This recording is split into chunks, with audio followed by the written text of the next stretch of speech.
All right, you want to go ahead and introduce yourself?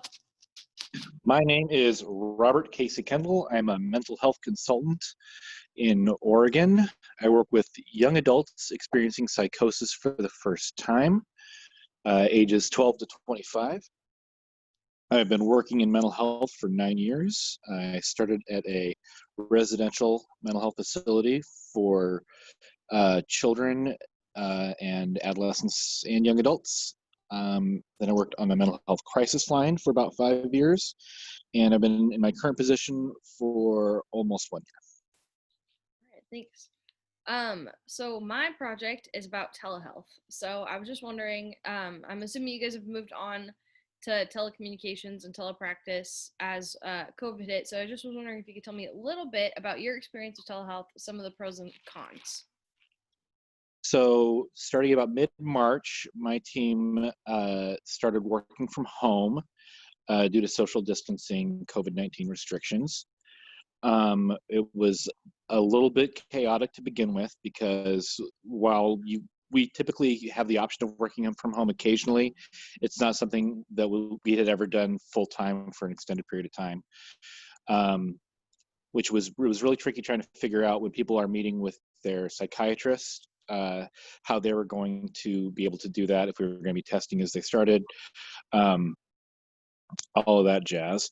But then now that we've moved on to that full time, it's been some of the good things about it have been that there are some of my clients that have a lot of anxiety about leaving their house and about being out in the community.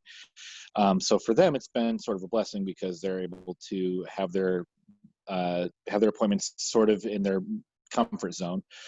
For other people, it has not been so easy because of equity issues regarding people who don't have easy access to the internet or who don't have phones that they can reliably use.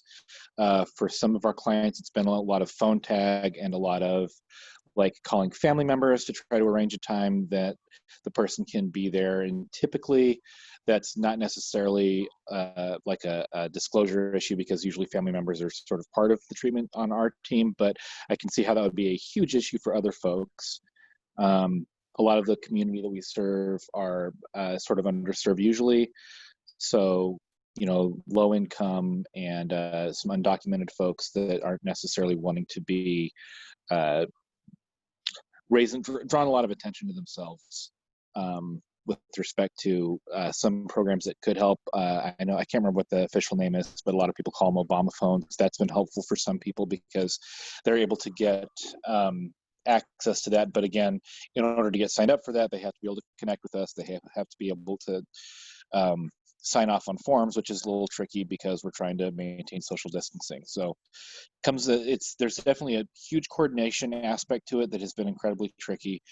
And also, especially with my specific population, when some folks are doing video conference calls or just audio calls, they're people who might be afraid of phones because they have paranoia about the government. And especially when it's people who are in underserved communities, sometimes that paranoia isn't necessarily unwarranted. Gotcha.